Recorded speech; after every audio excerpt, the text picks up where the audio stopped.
Assalamualaikum warahmatullahi wabarakatuh.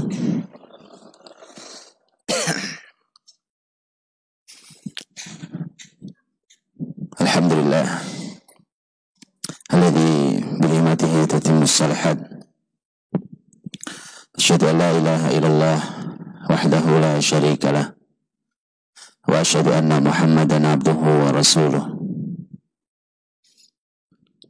Allahumma salli wa sallim wa barik wa an'im ala rasulina wa syafi'ina wa imamina wa nabiyina Muhammadin sallallahu alaihi wasallam wa ala alihi wa ashabihi wa man tabi'ahu bi ihsanin ila yaumiddin. Subhanaka la ilma lana illa ma 'allamtana innaka antal alimul hakim. Allahumma anfa'na bima 'allamtana wa 'allimna ma yanfa'una wa zidna ilma. Allahumma bika asbahna wa bika amsayna wa bika nahya wa bika namut wa ilaika nusyur. Amma ba'd. Hadirin mukminin dan mukminat hafizakumullah, jamaah salat subuh yang berbahagia. Kita memuji bersyukur pada Allah Subhanahu wa taala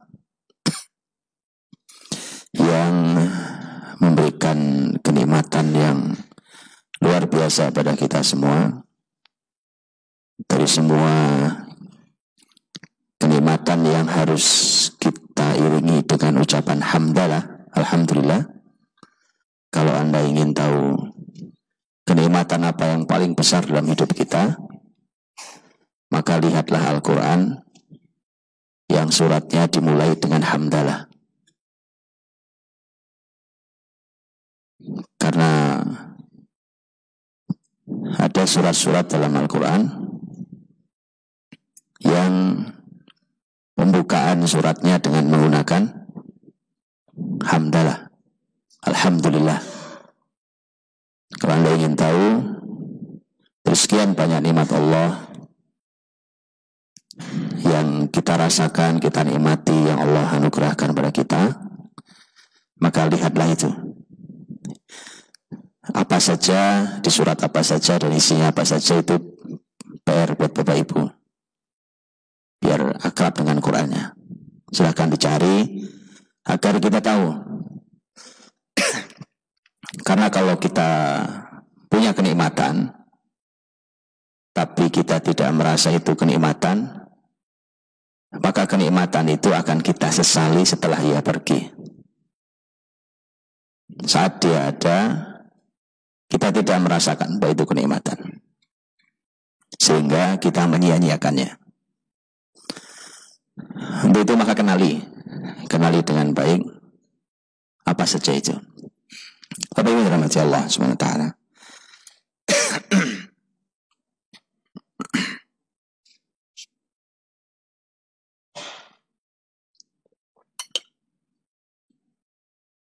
Pagi hari ini saya ingin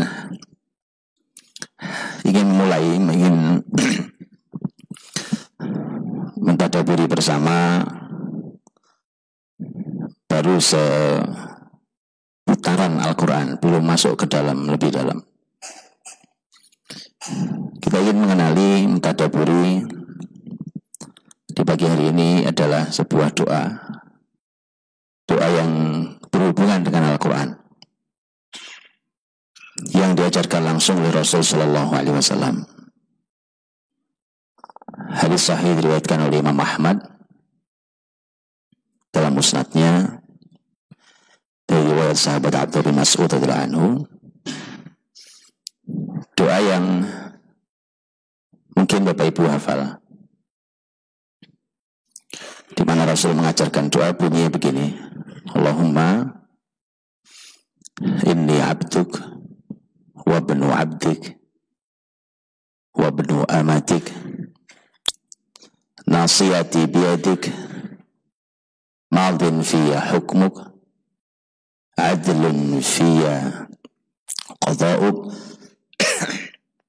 as'aluka bikulli ismin huwa lak sammaita bihi nafsak au anzaltahu fi kitabik au 'allamtahu ahada min khalqik au ista'tharta bihi fi ilmil ghaibi 'indak an taj'ala al-Qur'ana rabi'a qalbi wa nura sadri wa jala'a huzni wa dhahaba ghammi wa dhahaba hammi wa ghammi. Itu doanya. Artinya adalah, ya Allah, sesungguhnya aku adalah hamba-Mu dan anak seorang hamba-Mu laki-laki, anak seorang hamba-Mu perempuan. Ubun-ubunku ini ada di tangan-Mu.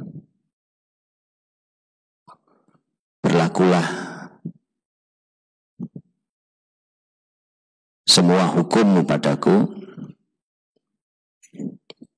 dan adillah semua keputusan-Mu padaku untukku. Maka aku minta kepadamu dengan semua nama, dengan setiap nama yang itu adalah milik-Mu, yang Kau namai dengannya diri-Mu,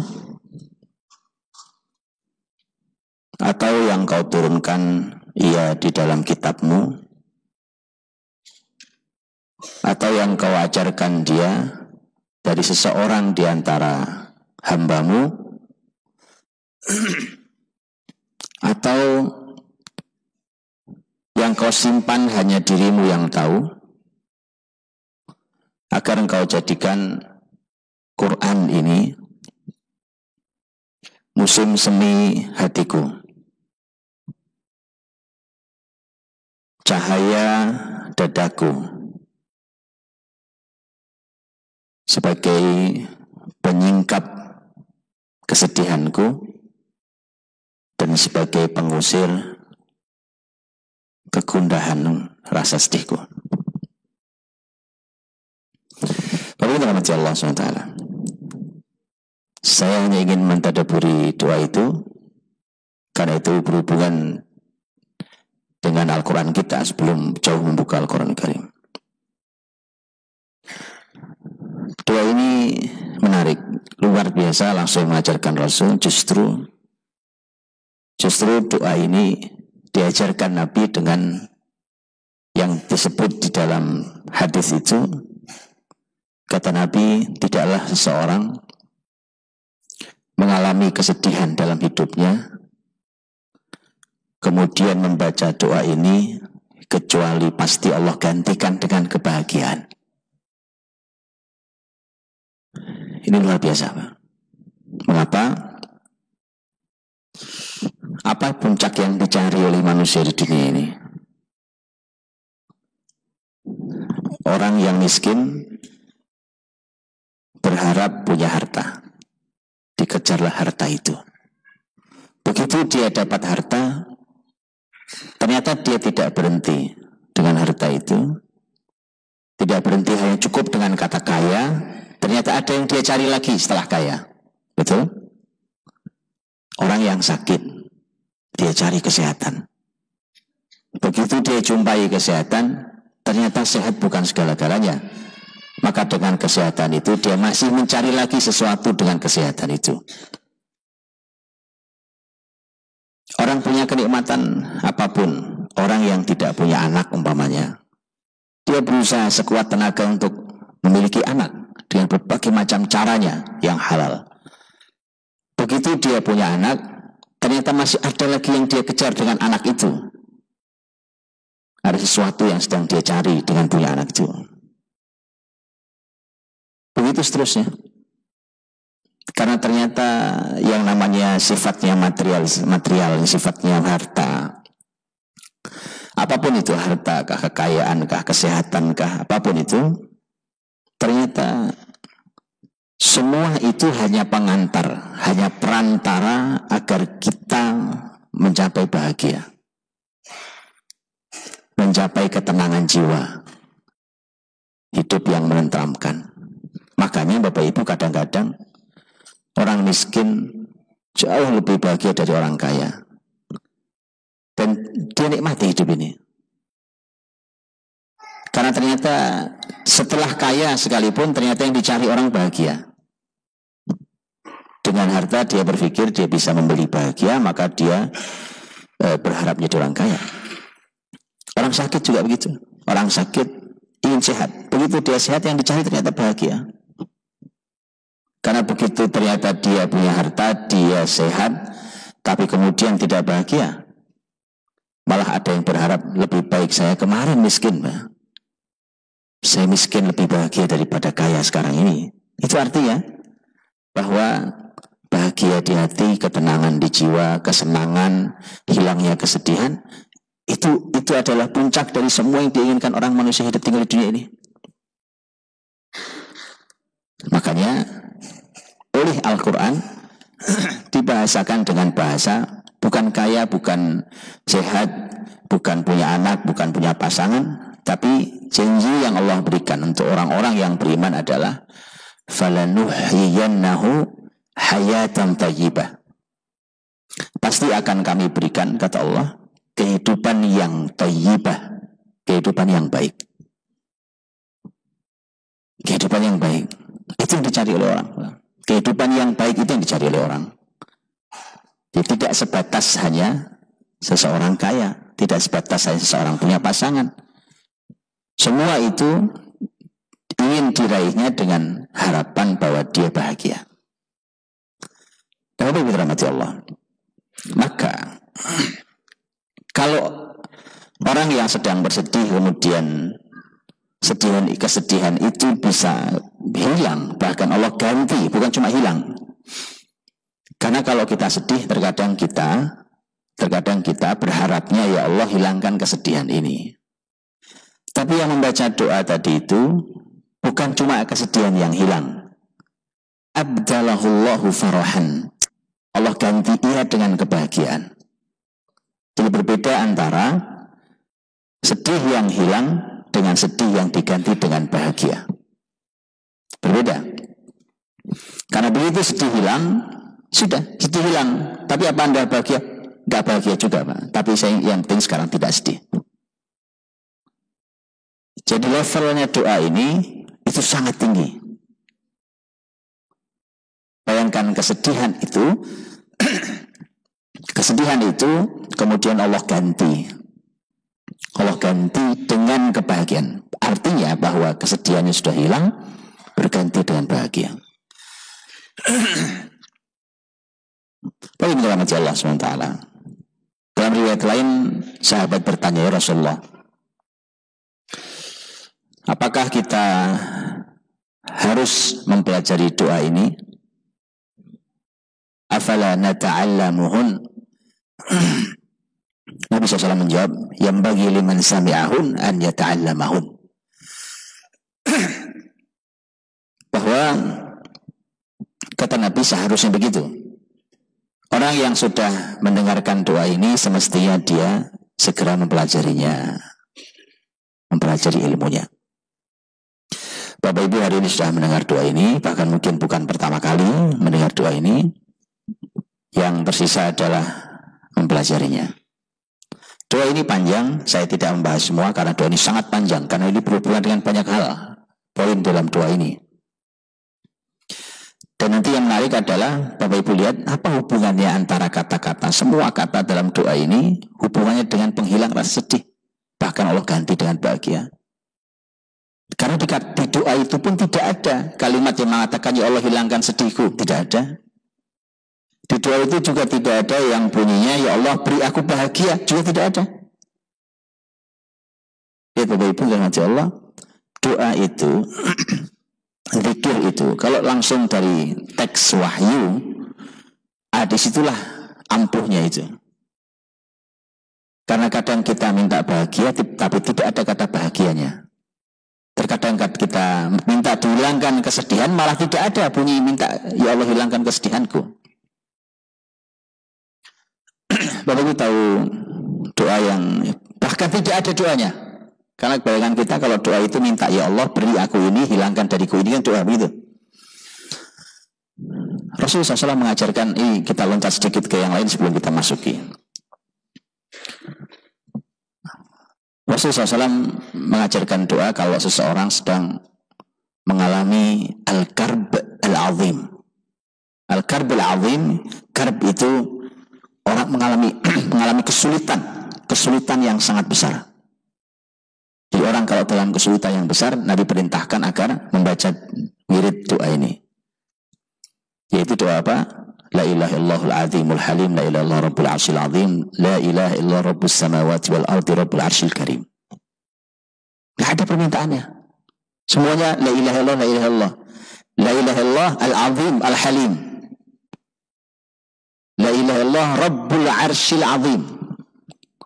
La ilaha illallah rabbus samawati wa rabbul ardi rabbul arsyil karim. Gak ada permintaannya.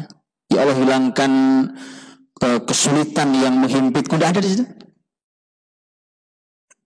Tapi itu malah doa yang diajarkan Nabi dibaca ketika mengalami kesulitan yang sangat besar. Itu Bapak Ibu dirahmati Allah. Maka penting untuk mempelajari doa-doa yang langsung diajarkan oleh wahyu. Selain doa-doa kita dalam bahasa bebas sekalipun boleh dalam syariat. Itu contoh bahwa termasuk doa yang sedang kita bahas. Yang ingin saya bahas hanya poin yang terakhir. Maaf, saya adalah penggalan yang terakhir yang berhubungan dengan pembahasan kita, yaitu Al-Quranul Karim. Doa itu sebenarnya di doa yang tadi, Allahumma inni abdu wa ibnu abdi wa ibnu amatik dan seterusnya, itu sebenarnya kalau dibagi dua isinya ada dua. Yang satu muqaddimah, yang kedua permintaan. Muqaddimah isinya adalah pengakuan dan pujian, dan yang kedua adalah permintaan. Dua hal itu.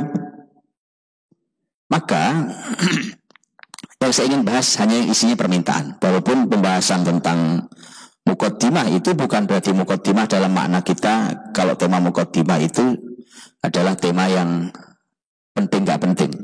Bukan itu. Karena saya sudah pernah bahas sekali di sini, seingat saya bahwa kalau Bapak Ibu membuka buku manapun ada namanya muqaddimah. Bukalah buku maka halaman di awal muqaddimah. Muqaddimah itu kadang Anda nggak baca malah P-nya langsung baca isinya. Tapi berbeda dengan karakter Al-Quran Karim dan berbeda dengan karakter tulisan para ulama dahulu. Karena kita semua tahu, begitu kita buka Al-Quran, yang pertama keluar adalah surat Al-Fatihah. Al-Fatihah artinya pembuka. Tapi pembuka itu, Al-Fatihah itu adalah pembuka yang yang merupakan ringkasan dari keseluruhan Al-Quran. Dan begitulah karakter para ulama dulu juga menulis kitab, bahwa kitab-kitab mereka bahkan juga sulit untuk dipahami, terkadang salah orang memahami isi kitab itu ketika tidak membaca muqaddimah. Jadi muqaddimah doa ini sangat amat penting. Tapi saya hanya ingin bahas yang berisinya permintaan. Anta ja'alal Qur'ana rabi'a qalbi. Ya Allah, jadikan Al-Quran ini sebagai rabi' qalbi. Rabi' itu sering diterjemah sebagai musim semi. Qalbi artinya hatiku. Ya Allah, jadikan Quran ini sebagai musim semi hatiku. Rabi' itu, kalau dalam hati Allah, sesungguhnya adalah jenis hujan yang menumbuhkan tumbuh-tumbuhan. Karena ada hujan yang tidak bisa menumbuhkan tumbuh-tumbuhan. Itu hadis Nabi SAW juga. Bahkan nanti salah satu tanda akhir zaman. Hujan tapi tidak menumbuhkan tumbuh-tumbuhan. Kalau Rabi' itu adalah hujan yang bisa menumbuhkan tumbuh-tumbuhan. Itu Rabi'. Dan kita minta agar Al-Quran ini adalah merupakan hujan yang menumbuhkan di hati kita. Lihat bagaimana tingginya bahasa Rasul SAW. Jadi Quran ini adalah hujan air yang menumbuhkan dalam hati kita. Kalau Al-Quranul Karim, kalau air hujan betulan turun ke bumi, kemudian dia menumbuhkan tumbuh-tumbuhan, maka persis sama. Al-Quranul Karim dia turun ke hati seseorang. Allah, itulah mengapa Quran itu tidak boleh hanya turun di telinga dan lisan kita.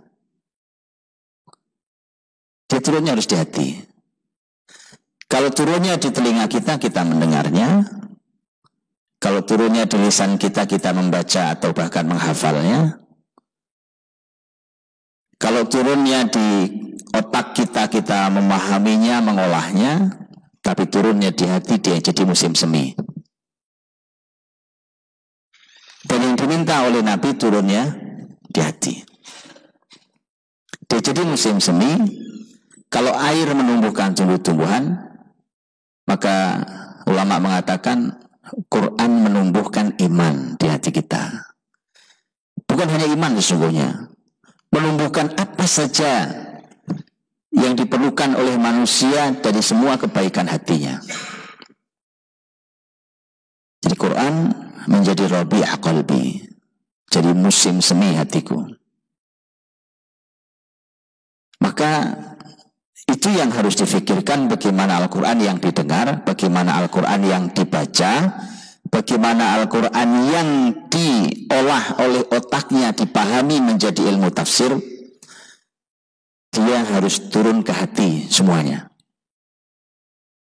Kalau tidak, maka kitab suci itu dikhawatirkan hanya menjadi seperti orang-orang ahlul kitab dahulu, ketika mereka bahkan memahami isinya tapi tidak turun ke hatinya, sehingga Allah mengibaratkan seperti kamatsalil himari yahmilu asfara, seperti keledai, binatang paling rendah, binatang paling hina versi Arab adalah keledai.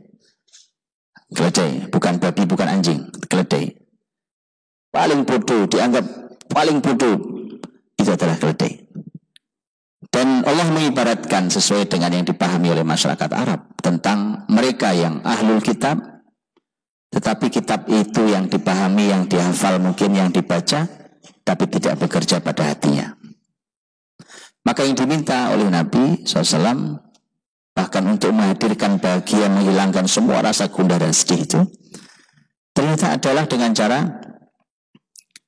cara dimulainya bukan dengan membahas kesedihan dan kebahagiaan, tapi dimulainya dengan membahas Al-Quranul Karim. Karenanya, Bapak Ibu rahmati Allah, di sini sudah nyata jelas bahwa kalau Anda ingin bahagia, kalau Anda ingin kesedihan itu bukan kawan akrab Anda di dunia ini, maka akrabi Al-Quran. Akrabi Al-Quran. Letakkan dia di hati, mintalah pada Allah, ia jadi musim semi di dalam hati ini. Musim semi itu musim yang nyaman dimanapun. Anda mau di negara manapun, di tempat manapun, kalau musim semi nyaman. Pohon-pohon tumbuh,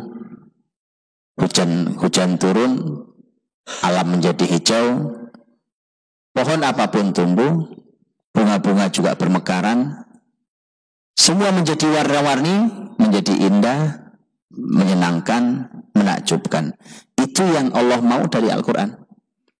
Agar Quran itu indah di hati kita, nyaman di hati kita, menyenangkan di hati kita, dia warna-warni di hati kita. Quran itu warna-warni di hati kita. Kalau musim semi, Bapak Ibu lihat, begitu musim semi, tidak usah di areal yang luas, bahkan di depan mata kita tidak jauh, itu ada warna merah, kuning, hijau, dan seterusnya. Maka Quran dia harus menjadi warna-warni dalam diri kita. Anta ja'alal Qur'ana rabi'a qalbi. Kemudian yang kedua yang diminta adalah wa nura sadri. Dia menjadi cahaya. Sadri dalam dadaku. Cahaya, kalau tadi musim semi yang nyaman. Kalau ini cahaya di dada. Cahaya di dada, kalau cahaya itu seperti ini, terang, lawannya adalah gelap. Lawannya adalah gelap. Orang yang sedih, orang yang gundah, orang yang tidak bahagia, gelap hidupnya. Gelap hatinya. Hidupnya terasa gelap. Kalau bukan karena iman, dia bisa mengakhiri hidupnya sendiri. Wal'iyadzubillah. Makanya kita minta cahaya. Cahaya itu kita minta yang sumbernya dari Quran. Dari Quran. Kalau cahaya yang sumbernya dari Quran, maka dia cahaya terbaik. Dia cahaya yang paling terang dan dia cahaya yang paling manfaat. Kenapa? Karena datangnya dari Allah. Makanya An-Nur 35 tentang cahaya Allah itu, ya Bapak Ibu juga tahu ayatnya. Allahu nurus samawati wal ard. Allah adalah cahaya, nur as-samawat wal ard. Cahaya bagi langit-langit dan bumi. Dan cahaya Allah Subhanahu wa taala diletakkan di antaranya di Quran ini. Di Al-Quran ini juga nur disebutnya, cahaya. Jadi kita meminta cahaya yang sumbernya terbaik, yaitu cahaya Allah. Ini cahaya ini Bapak Ibu Allah. Ini cahaya yang kita sedang nyalakan sekarang. Itu kita nyalakan, tetapi ini ada batasnya. Ini ada batasnya. Nggak usah jauh-jauh. Tidak mesti harus menunggu listrik mati atau menunggu lampunya putus. Sebentar lagi syuruk tiba, betul? Matahari terbit, ini pasti dimatikan. Betul? Pasti matikan. Saya tanya, apa kira-kira reaksinya Pak Haiban? Sudah terang matahari di luar, bahkan sudah panas, ini nggak dimatiin. Apa komentarnya Pak Haiban? Iya Pak. Pak Haiban marah katanya. Marah, ini gimana ini? Enggak ada orang, emang nggak ada tahu. Ini mubazir, ini boros, segala macam. Ada tahu? Itu pelajaran mahal. Pelajaran mahal. Kalau sudah ada matahari, ini lampu-lampu ini matikan. Kalau sudah ada cahaya buatan Allah, maka semua cahaya manusia harus dimatikan. Kalau Anda tidak juga mematikan cahaya buatan manusia, padahal sudah datang cahaya Allah, Anda lihat reaksinya? Dimarahi. Anda tidak cerdas. Anda cari solusi. Negeri ini cari solusi. Masyarakat cari solusi. Dari semua masalah yang memerlukan solusi. Diberi cahaya Allah. Ini solusinya ada. Tapi Anda masih mencari solusi di tempat lain. Tidak cerdas.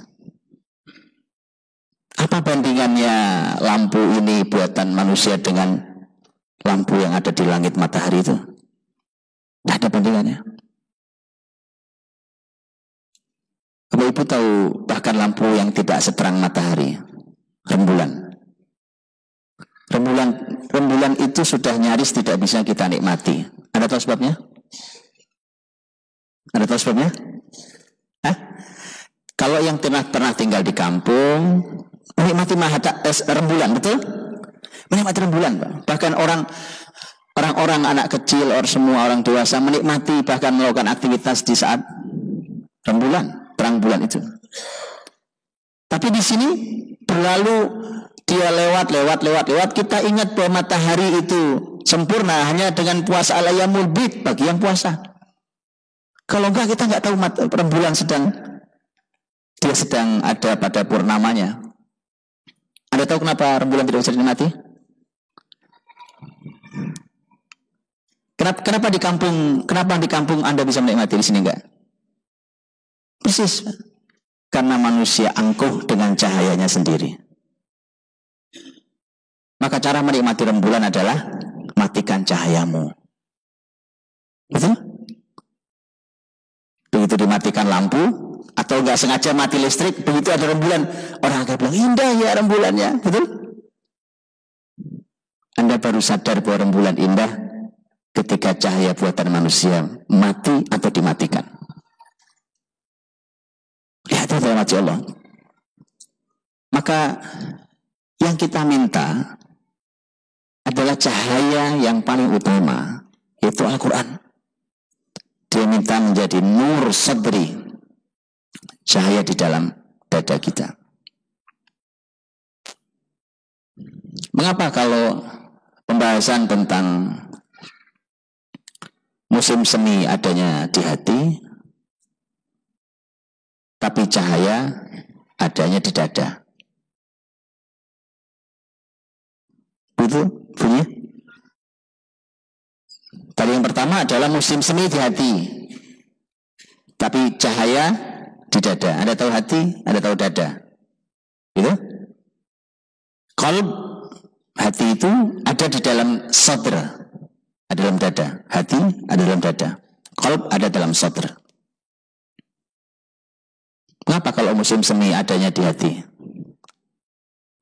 tapi kalau cahaya adanya di dada? Imam Ibnu Taimiyah rahimahullah ta'ala membahas hal ini. Lihat Bapak Ibu dirahmati Allah, kalimat itu kalau di tangan ulama jadi pembahasan yang luar biasa. Kata-kata ini Bapak Ibu sudah lama kok dengar kalimatnya. Dan mari kita pelajari. Karena Nabi mengajarkan ketika ditanya apakah kita harus pelajari ini, harus pelajari.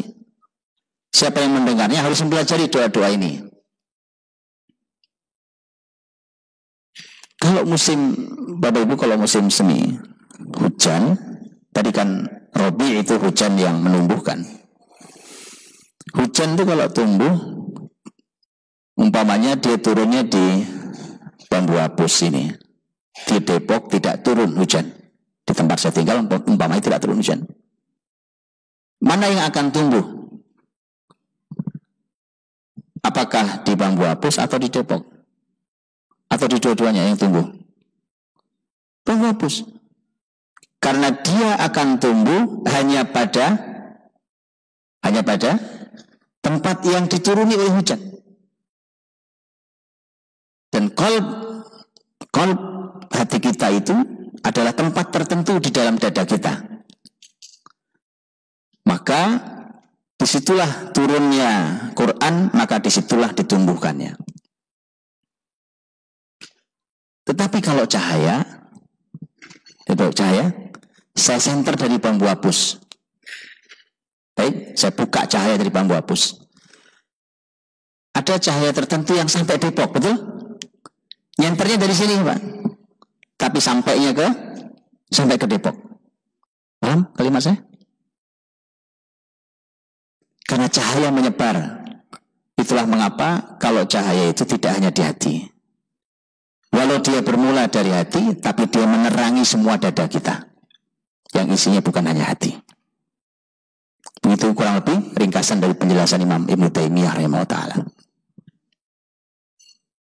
Jadi luar biasa hati sama Allah. Lihat bagaimana istimewanya ini. Kita minta Quran itu sebagai musim semi di hati kita dan cahaya di dada kita. Oke. Kalau sudah semi, musim semi sudah tiba dengan Quran kita, cahaya juga sudah menerangi, sudah selesai. Selesai. Hidup tuh kalau sudah sampai di situ, hadirin, maka sisanya tinggal meminta yang kita mau. Baru pembahasannya minta tema yang sedang kita bahas, yaitu minta tentang hilangnya kesedihan. Tapi minta hilangnya kesedihan juga ada pembahasannya. Lihat bagaimana dalam Al-Quran Karim. Selanjutnya kalimatnya adalah wajala huzni wa dhahaba hammi wa ghammi. Jala huzni itu artinya adalah tersingkapnya kesedihanku, huzn. Wa dhahab hammi wa ghammi, dan perginya gham dan ham. Gham dan ham sebenarnya artinya juga kesedihan. Jadi sekarang ada 3 kesedihan. 1 huzni, 2 hammi, 3 ghammi. Ada 3 jenis kesedihan. Apa bedanya? Ya. Orang yang bersama Quran, 3 jenis kesedihan ini tidak boleh ada dalam hidupnya. Huzni, hammi, ghammi. Imam Ibnu Qayyim rahimahullah ta'ala menjelaskan ini dalam kitabnya Fawaid tentang huzni, hammi, dan ghammi. 3-tiganya kita minta pergi, kita minta hilang dari diri kita. Dan memang itu janji Allah untuk orang beriman di sekian banyak ayat dalam Quran. Kita buka ayatnya nanti. Yang kita minta hilang huzni, hammi, ghammi. Para ahli ilmu mengatakan, Bapak Ibu, makanya dalam Quran lihat, orang beriman itu sering disebut Allah dengan janji la khaufun alaihim walahum yahzanun. Mereka tidak takut, mereka juga tidak yahzanun, sedih. Yahzanunnya huzn, kata huzn, sedih. La khaufun alaihim, mereka tidak takut. Mereka tidak punya rasa takut tentang apa yang akan terjadi, dan mereka juga tidak punya rasa sedih terhadap yang sudah berlalu. Baik, maka para ahli ilmu mengatakan, Imam Ibnu Qayyim di antaranya mengatakan bahwa huzn itu adalah kesedihan atas peristiwa yang telah berlalu. Peristiwanya sudah berlalu, sudah lewat, tapi masih ada menyisakan sedih di hati kita. Yang itu pun kata Allah hilang, pergi. Karena kadang Bapak Ibu, peristiwa sudah kemarin, sudah seminggu lalu, kadang sudah sebulan lalu, bahkan sudah setahun yang lalu, kadang sudah lebih dari setahun yang lalu, tapi sedihnya tidak kunjung pergi. Betul? Apa indahnya orang hidup dihantui oleh kesedihan bertahun-tahun itu?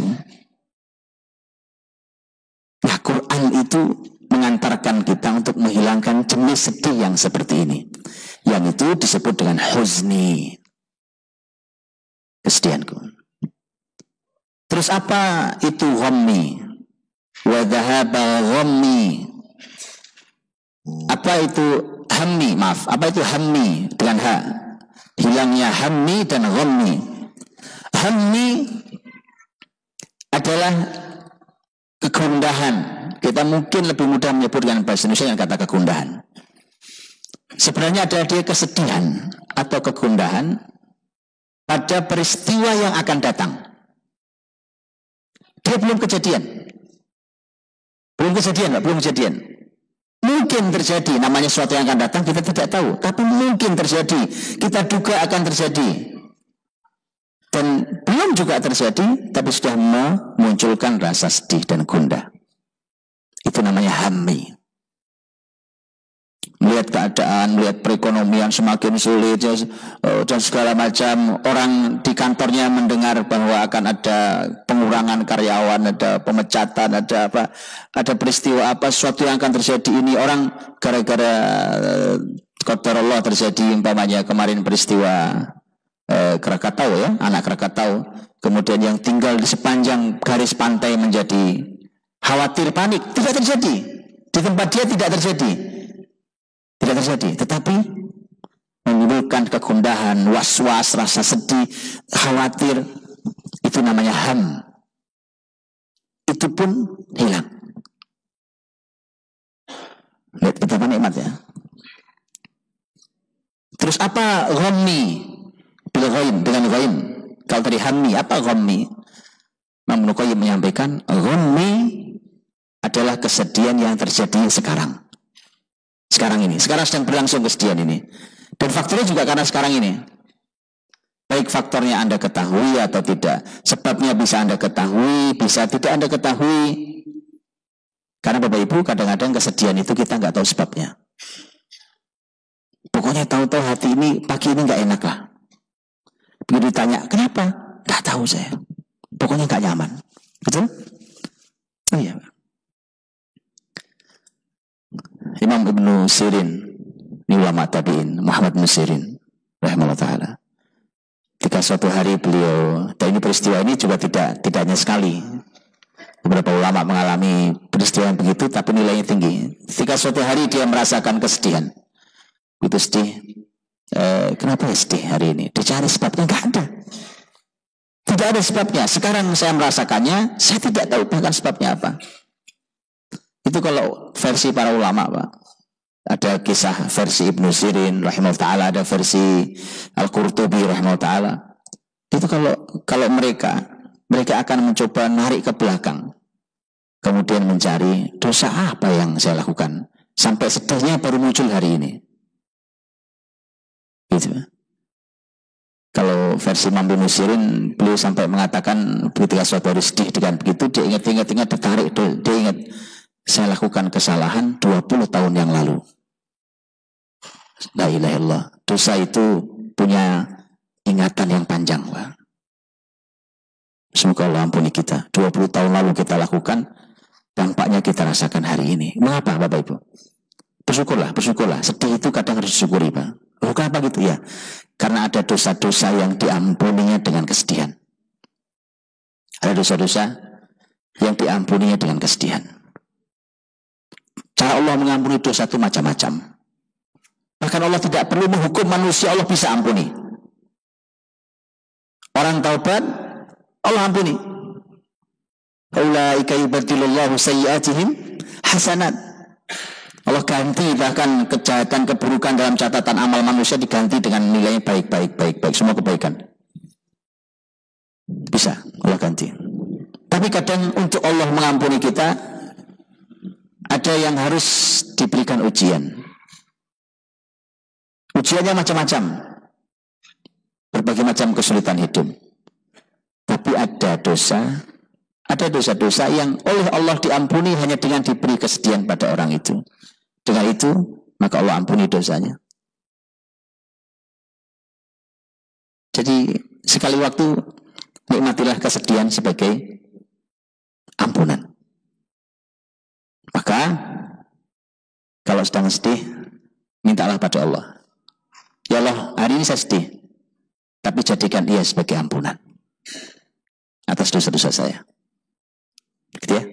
Jadi orang beriman, karakter hidupnya tidak boleh sedih berkepanjangan. Karena tadi, huzni dihilangkan, hani dihilangkan, ghammi juga dihilangkan. Dan itu menggunakan Al-Quran Al-Karim. Bapak Ibu, mari kita masuki Quran sekarang. Kita masuki Quran. Al-Quran Al-Karim membahas tentang tema kesedihan contohnya. Ini pembahasannya luar biasa. Tentang tema kesedihan itu pembahasannya luar biasa. Saya berikan contoh tentang tema kesedihan. Begini Bapak Ibu, begini. Tanyakan ke para ahli kesehatan, dokter dan yang lainnya. Di sini kalau ada dokter, boleh nanti dikoreksi kalau saya salah atau diberikan ilmu tambahannya. Bahwa penyakit fisik manusia, bahkan yang versinya berat-berat, yang hari ini menghantui kehidupan manusia hari ini, kanker, stroke, jantung gitu ya, subhanallah. Ternyata bukan hanya pola makan, bukan hanya pola istirahat, bukan hanya polusi, tapi ternyata penyebab besarnya ada di dirinya, dalam jiwanya. Kegundahan, kesedihan, jiwa yang tak terukur, jiwa yang tidak terkontrol, itu semuanya, bahkan dia bisa menghadirkan sakit fisiknya, bisa menyebabkan sakit fisiknya, bahkan penyakit-penyakit berat itu. Kenapa penyakit-penyakit yang disebut tadi muncul begitu masif di masa kita sekarang ini. Karena kehidupan ini telah mengubah hati kita, Pak. Kehidupan ini telah mengubah hati kita. Orang hidup tidak merasakan farah, tidak merasakan bahagia. Yang ada adalah huzn, ham, gham. Jadi orang sulit mendapatkan farah. Sulit, mahal. Orang dapat bahagia, senang hari ini mahal. Bapak Ibu tahu mengapa mendapatkan kebahagiaan menjadi sulit dan mahal? Karena kita menolak kebahagiaan yang Allah berikan cuma-cuma, gratis dan mudah. Karenanya kita dihukum Allah dengan cara tidak bisa mendapatkan bahagia kecuali dengan cara yang sulit dan mahal. Coba Anda lihatlah. Tadi contohnya antara rembulan dan lampu kita. Berapa mahalnya listrik ini? Apalagi kalau listrik ini di negara yang mahal listriknya. Kemudian lampu ini dibuat permainan. Dibuat main dengan warna-warni yang luar biasa, dengan loncatan-loncatan yang luar biasa, menjadi tontonan tentang akrobatiknya cahaya. Berapa mahalnya?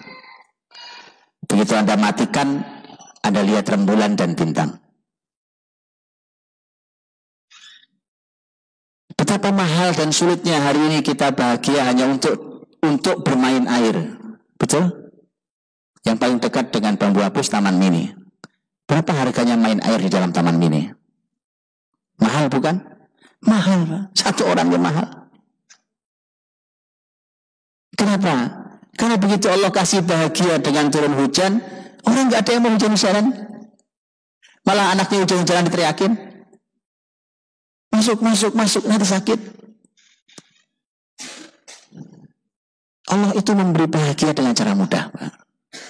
Tapi manusia yang mengharamkan bahagia itu atas dirinya, sehingga Allah hukum sekalian, sehingga dia sulit mendapat bahagia. Hari ini orang makan, Pak, kuliner. Sudah dengan berbagai macam hal yang aneh bahkan. Yang dimakan sama yang dimakan. Kalau ditanya rasanya sama. Yang berbeda hanya suasananya. Nggak cukup dengan suasana yang nyaman, bahkan mungkin diiringi musik yang live. Tidak cukup itu, sudah bosan dengan itu, maka dia coba makan dengan binatang buas. Ya kan? Dengan singa di sampingnya. Antum pernah lihat ada restoran ada singa di sampingnya? Oh iya, mahal Pak. Mahal. Tentu singanya di balik kaca. Nggak cukup dengan cara itu, maka bahkan kadang-kadang orang berimajinasi dengan cara yang aneh. Makanan diberi nama makhluk serem-serem. Kadang orang berimajinasi seakan dia sedang duduk bukan di rumah makan, tapi sedang duduk di penjara. Orang sulit untuk dapat bahagia. Bayar mahal untuk semua itu. Kenapa? Karena Anda mempersulit diri. Mengharamkan makan dengan cara yang mudah dan indah. Duduk di bawah seperti Nabi bersama keluarga kita. Bosan di meja duduk di bawah. Bosan di tengah ruang tengah pindah ke belakang. Bosan di ruang belakang Anda keluar dari rumah Anda, ya kan? Bosan di dalam rumah Anda pergi ke sawah. Semuanya gratis. Hari ini Anda bayar mahal untuk semua itu. Bayar mahal untuk semua itu. Jadi hadirin dirahmati Allah SWT, berpikirlah yang sederhana. Karena bahagia itu sederhana. Dan Allah siapkan semesta ini untuk orang beriman tidak bersedih. Gitu ya, jadi tolong diubah cara berpikir tentang bahagia. Karena ternyata jelas harta sebesar apapun tidak bisa membeli bahagia. Jelas. Kalau itu nyata. Karena buktinya berapa banyak orang kaya bunuh diri. Berapa banyak orang kaya berharap miskin. Gara-gara miskin itu dia bisa bahagia. Dan seterusnya. Nah, hadirin rahmati Allah. Al-Quranul Karim mengungkap kata sedih itu lebih banyak diungkap dengan kata huzn, sedih. Tetapi di dalam Al-Quran kata huzn yang artinya sedih itu terkadang haknya huzn itu ha zai nun, huznun. Terkadang haknya di dhammah, terkadang haknya di fathah dalam Quran. Terkadang di dhammah, kalau di dhammah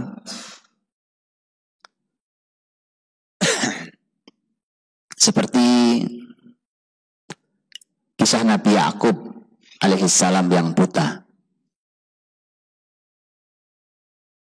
Nabi Yakub yang buta tidak bisa melihat dia. Gara-gara dua penyebabnya. Lihat Bapak Ibu, ini bukti nyata. Quran sudah menyampaikan bahwa sedih itu bisa menyebabkan penyakit fatal dalam divisi kita. Kisah nyata Nabi Yakub alaihissalam, dan Quran menyampaikan itu. Nabi Yakub yang tadi sehat, segar, bugar, matanya nggak ada masalah, tapi jadi buta, tidak bisa melihat. Sebabnya apa? Sebabnya dua. Sebabnya dua. Sebabnya adalah minal huzni. Al-huzn artinya kesedihan. Huzn sedih.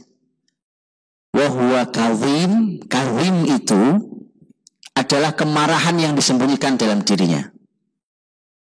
Marah tapi disembunyikan dalam dirinya. Dan marah itu tidak kunjung hilang. Karena kalau marah itu ditahan dalam dirinya itu benar. Tetapi dia akan segera hilang. Tapi ini tidak hilang bertahun-tahun lamanya. Dia marah di sini tidak hilang bertahun-tahun. Jadi bahaya Bapak Ibu. Ini dua hal yang bahaya. Tanyakan ke semua ahli kesehatan. Betapa bahayanya sedih dan marah dalam diri seseorang bagi kesehatan manusia. Nabi Yakub sudah oleh Allah diungkapkan kisahnya. Kalau Nabi Yakub efeknya ke mata sampai buta. Karena penyebabnya adalah sedih dan kemarahan. Ada tahu sedih marah kenapa? Dua-duanya karena anak-anaknya, Pak. Dua-duanya karena anak-anaknya. Yang satu sedih karena anaknya hilang. Yang satu Yusuf hilang, entah kemana kabarnya, sudah bertahun-tahun lamanya. Yang kedua adalah hilangnya Bunyamin, saudara Yusuf, anak yang paling kecil. Masih ingat kisahnya ya? Nah, silakan dibuka lagi dalam Quran. Itu sedih. Kemarahannya adalah ulah sebagian anaknya. Bukan hanya menyebabkan hilangnya Yusuf dan Bunyamin, tetapi adalah karena Yakub tahu bahwa anaknya tidak jujur. Orang tua sedih kalau anaknya tidak jujur. Orang tua sedih kalau anaknya bohong. Sedih. Dan sedih itu bercampur marah. Karena membohongi orang tuanya. Maka kemudian efeknya adalah buta. Sehingga karena sebabnya itu, maka untuk supaya Yakub melihat lagi, obatnya simpel, sederhana, ya kan? Bajunya Yusuf dibawa, diletakkan di wajahnya Yakub, seketika Yakub melihat. Obat. Kenapa? Sekarang Yakub tahu Yusuf masih hidup. Karena ini aroma Yusuf. Inilah riha Yusuf. Aku mendapati aroma Yusuf. Yusuf masih hidup. Seketika dia melek. Seketika bisa melihat. Itu oleh Quran disebut sebagai huzn. Dengan haknya di dhammah. Huzn. Sehingga para ulama mengatakan huzn yang haknya di dhammah adalah kesedihan yang sangat berat. kesedihannya berat, dan dia terjadi, tapi dia bisa berakhir. Dia bisa berakhir. Itu huzn dengan hak itu mas. Seperti Yakub. Berat buat Yakub. Kesedihan ini berat buat Yakub. Apalagi Yusuf anaknya sangat paling dicintainya. Begitu Yusuf pergi, maka Bunyamin sebagai penggantinya. Bunyamin pun pergi ke Mesir dan tidak kembali. Maka sedih ini berat buat Yakub. Begitu berat buat Yakub, kesedihan ini, huzn ini. Tapi huzn ini bisa berakhir. Maka dengan dihadirkannya baju Yusuf, berakhir kesedihannya. Kemudian dia kembali bisa melihat. Nanti kalau kemarahannya nanti berakhir di peristiwa setelah itu. Dia sempurna, hilang kesedihan, hilang kemarahan. Tetapi Al-Quran mengungkap kesedihan terkadang dengan memfathah haknya. Kalau tadi huzn, hu dengan dhammah, sekarang di fathah. Tetapi zainya juga di fathah. Menjadi hazan. Kalau huznun itu zainya di dhammah, huznun. Tapi hazan, Quran menggunakan kata hazan. Apa artinya? Sama, sedih. Tapi ada bedanya. Itu ciri khas Quran. Hurufnya sama-sama, ha, zainun, artinya sama-sama sedih, tapi begitu harokatnya dipindah, diganti, maka maknanya berubah. Apa makna berubahnya? Di antaranya ada beberapa ayat tentang kata hazan. Di antaranya adalah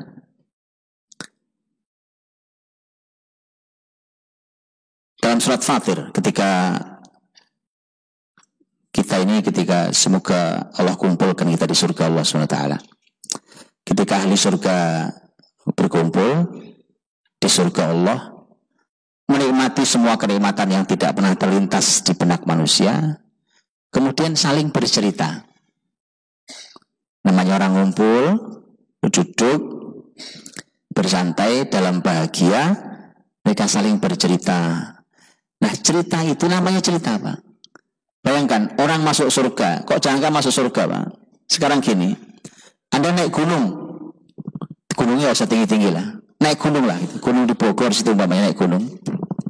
Anda naik gunung, begitu sampai puncak, maka orang bercerita tentang semua perjalanannya. Oh, tadi saya begini, oh saya lain lagi, saya begini, rasanya. Mencerita tentang semua perjalanan untuk sampai pada titik kenikmatan itu. Sama. Ahli surga juga sama. Mereka duduk, mereka bernostalgia. Mereka bercengkrama, bercerita tentang semua perjalanannya di dunia. Akhirnya mereka simpulkan. Lihat kesimpulannya. Alhamdulillahilladzi azhaba 'annal hazan. Alhamdulillahilladzi azhaba 'annal hazan. Segala puji bagi Allah yang telah menghilangkan dari kita semua ini al-hazan, kesedihan juga artinya. Sedih itu dalam hati Allah SWT. Jadi sedih itu buat orang beriman, Pak. Buat orang beriman itu dihilangkan di dunia agar dia layak masuk surga. Dihilangkan di dunia karena dunia ini hanya muqaddimah untuk surga atau neraka. Orang sedih nggak masuk surga, Pak. Orang sedih nggak masuk surga. Karena di surga tidak ada kesedihan. Nggak akan masuk surga. Di surga tidak ada kesedihan. Orang mereka duduk bersama ahli surga, bahasa tadi, segala puji bagi Allah yang telah menghilangkan dari kita kesedihan.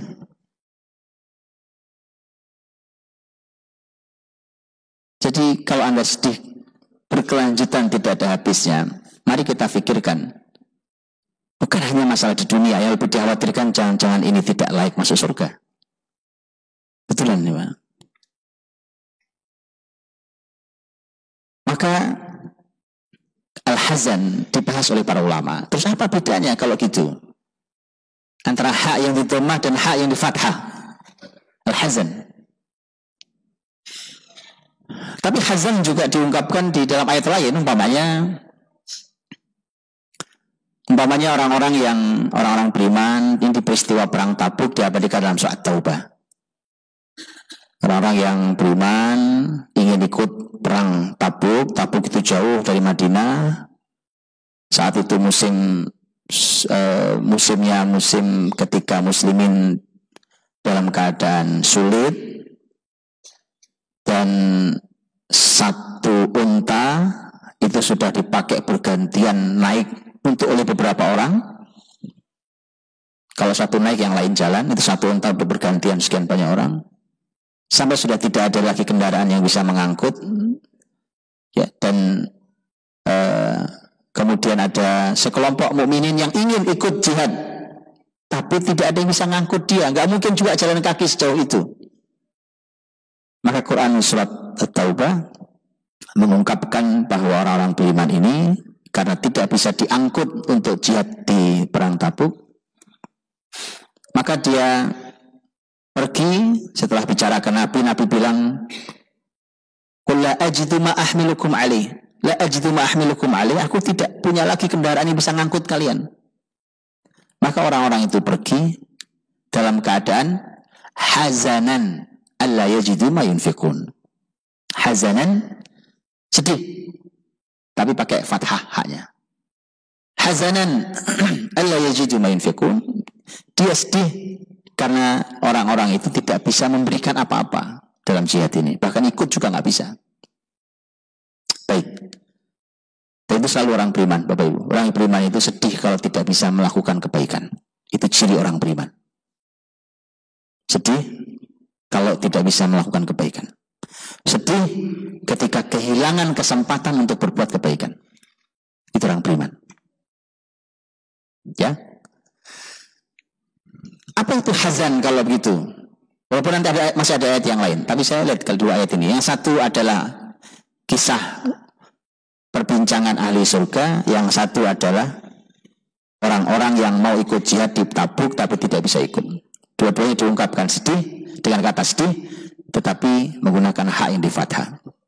Ada dua pembahasan dengan dua ayat itu. Hazan itu ternyata yang pertama, kalau yang ahli surga adalah kesedihan yang sudah berlalu dan dia ringan, karenanya di fathah. Dhammah, huzn, yang tadi Nabi Yakub dhammah. Bapak Ibu tahu arti dhammah? Dhammah itu kan begitu ya, menjadi u bunyinya, u. Tapi tahu arti dhammah? Dhamm, tahu arti dhamm? Dhamm itu dipeluk, Pak. Dipeluk, direkat, dipeluk erat-erat, itu namanya dhammah. Dikumpulkan, dipeluk, direkat. Dhamm. Tapi kalau yang satu lagi fathah, arti fathah tahu? Kenapa dikumpulkan itu? Makanya Bapak Ibu kalau membacanya bunyinya itu mulutnya masih ngumpul gitu. Kata dhamm itu artinya dikumpulkan, dipeluk itu jadi satu, dikumpulkan. Tadi yang misah jadi satu.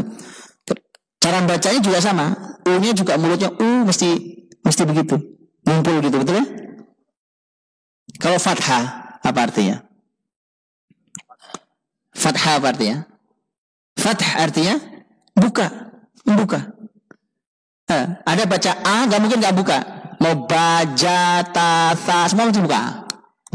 Fathah artinya buka. Bapak Ibu, ini bukan hanya cara membaca dan bagaimana gerak mulut kita, tetapi ini juga mempengaruhi pada makna kata dalam bahasa. Itu mengapa Quran menggunakan bahasa Arab. Jadi harokat itu menunjukkan sesuatu.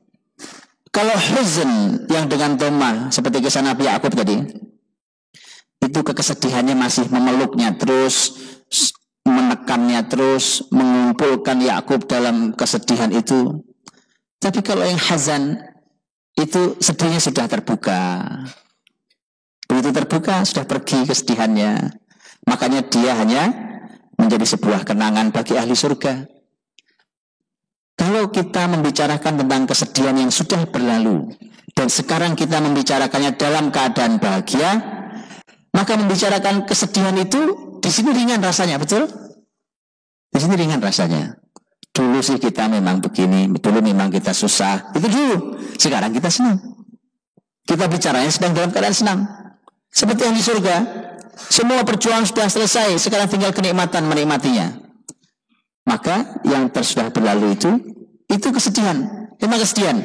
Tapi itu pakai fathah dibuka, sudah membuka fathah. Hazan. Lihat bagaimana harokat itu dibahas oleh para ilmu. Karena sekali lagi Bapak Ibu rahmati Allah, saya sudah sampaikan sebelumnya bahwa Abdullah bin Abbas radhiyallahu anhuma, sahabat Nabi yang paling ahli dalam masalah tafsir, beliau mengatakan bahwa menafsirkan Quran itu dengan 4 cara. Salah satunya dengan menggunakan ilmu bahasa. Pakai ilmu bahasa, huruf, harokat, kata, kalimat, posisi, akhir, belakang, itu semua bahasa. Semua bahasa. Termasuk harokat itu. Baik. Ada penjelasan lagi seperti dalam surat At-Taubah tadi, kisah orang-orang beriman yang tidak bisa ikut dalam perang Tabuk. Tapi mengapa yang di situ hazan? Itu hazan, dia sedang sedih. Ya, kalau yang hazan di sini dia fathah terbuka, hazan itu pakai fathah. Itu artinya bahwa karena kalau membuka gitu, kalau di dalam arti yang tema perang Tabuk itu justru hazan itu adalah kesedihan yang memanjang. Bahkan mungkin kita sakaratul maut, sedih itu belum hilang. Sedih yang memanjang. Nabi Yakub sedih, panjang sedihnya, tetapi berakhir. Berat ya, tapi berakhir. Ini sedih hazan itu terbuka dan dia memanjang. Karena terbuka dan memanjang, Pak. Bahkan mungkin bisa berakhirnya dengan berakhirnya kehidupan kita. Itu hazan. Apa hubungannya dengan orang yang tidak bisa berinfak tadi itu? Ya, betapa dia sedihnya. Tidak bisa ikut jihad bersama Rasul, tidak punya harta yang bisa diinfakkan, bahkan cuma numpang untuk bisa ikut jihad, numpang di kendaraan juga tidak bisa, sudah penuh semuanya. Maka sedihnya, begitu muslimin pulang dari perang Tabuk dan membawa berita kemenangan, betapa sedihnya bertambah lagi. Dan kenangan bahwa saya dulu tidak ikut perang Tabuk, itu kenangan dikenang sampai dia meninggal. Kesedihan karena kehilangan kesempatan berbuat baik. Dulu ada kesempatan berbuat baik, yaitu perang Tabuk. Walaupun sudah dihibur oleh Nabi. Karena Nabi SAW mengatakan kepada para sahabat yang ikut perang Tabuk, kata Nabi, tidaklah kita menaiki bukit, menuruni lembah, kecuali orang-orang itu mendapatkan pahala. Tidak ikut, tidak bersama kita, yang lelah kita, tapi mereka dapat pahala yang sama dengan kita. Kata Nabi, habasahumul udhr, mereka tertahan oleh uzur, oleh alasan yang benar. Jadi Allah, maka itu kesedihan yang hazan, kesedihan yang memanjang itu. Baik, sudah jam 6, terakhir kalau gitu.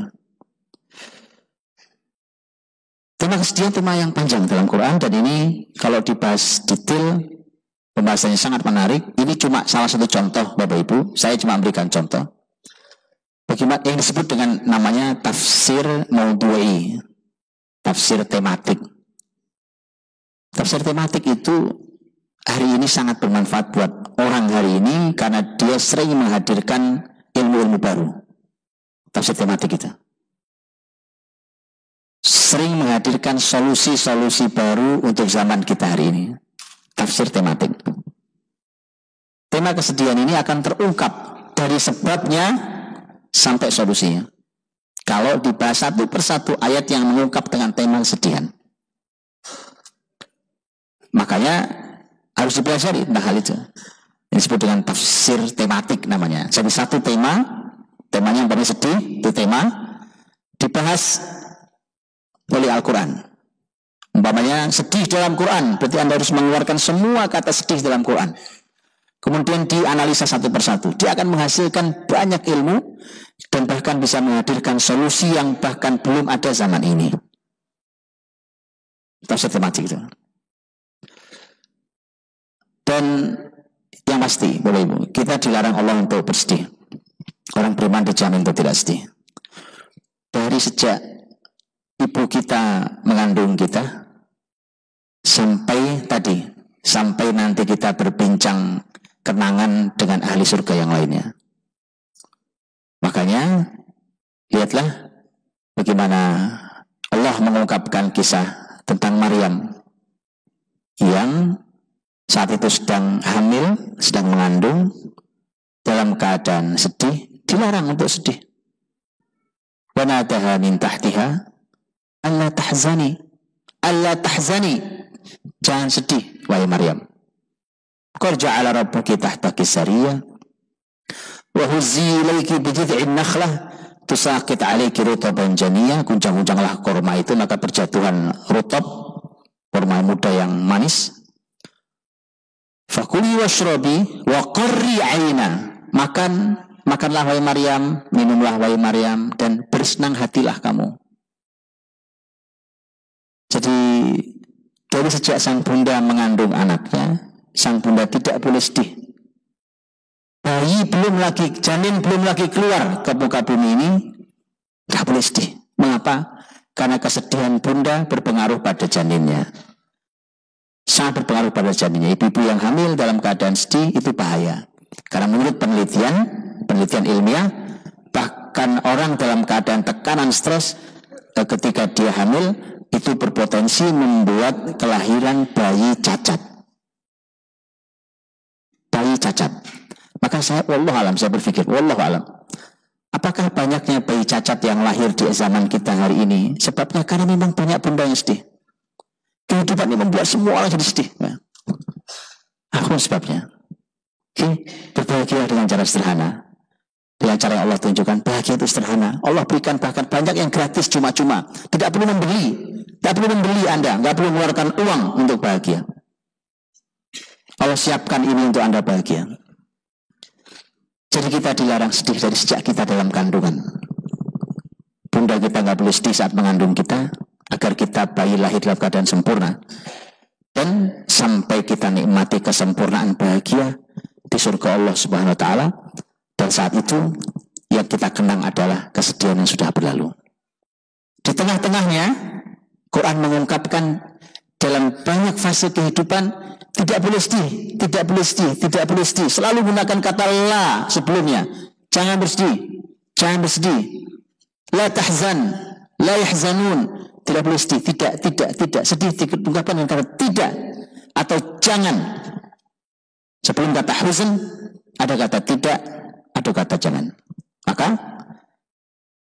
untuk bahagia Anda harus meletakkan kata tidak dan kata jangan sebelum kata sedih.